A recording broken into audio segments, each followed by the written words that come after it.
हमारे देश में अनेक देवियों की आराधना होती है, उन्हें पूजा जाता है, परंतु हमारे ही देश में अधिकांश स्थानों पर नारी को वही आदर और सम्मान प्राप्त नहीं है।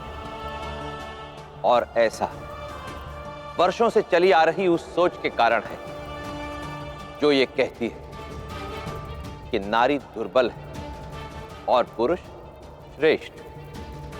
परंतु जो नारी जननी है, जो उसी पुरुष के अस्तित्व का कारण भी, वो भला दुर्बल कैसे हो सकती है? इसलिए आवश्यकता है उस सोच में परिवर्तन लाने की जो स्त्री को दुर्बल समझती है, क्योंकि परिवार, नगर, देश और संसार का कल्याण तभी संभव है जब प्रत्येक स्त्री को वही आदर और सम्मान प्राप्त हो जो एक देवी को प्राप्त होता है। यदि मैं इस मशाल की अग्नि को नियंत्रण में रखते हुए एक अन्य मशाल को जलाऊं,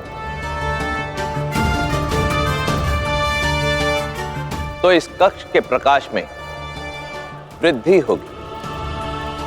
परंतु यदि मैं इस मशाल की अग्नि पर अपना नियंत्रण खो बैठूं और ये तेल के इस पात्र में जा गिरे, तो यहां एक भयानक विस्फोट होगा। बल भी ऐसी ही एक अग्नि है, यदि नियंत्रण में रहे तो मार्ग प्रशस्त करती है, परंतु यदि नियंत्रण से बाहर चली जाए तो लक्ष्य की समाप्ति भी कर सकती है।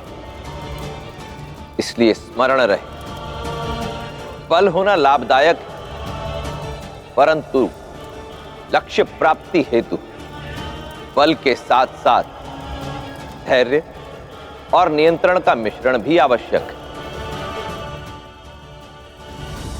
यदि मैं आपसे इस टूटे हुए दर्पण को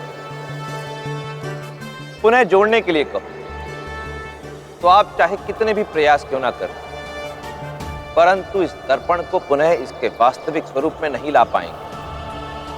विश्वासघात की चोट से टूटे हमारे संबंध भी इस दर्पण की भांति हो जाते हैं। उनके टुकड़े टूटे कांच की भांति मन में चुभते रहते हैं और उस संबंध में रहने वाले प्रत्येक व्यक्ति को पीड़ा पहुंचाते हैं।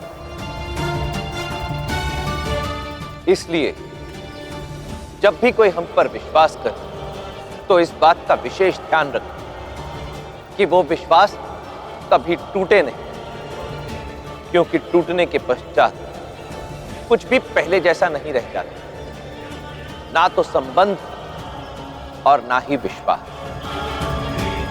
नीतियां मेरी, नियति आपकी।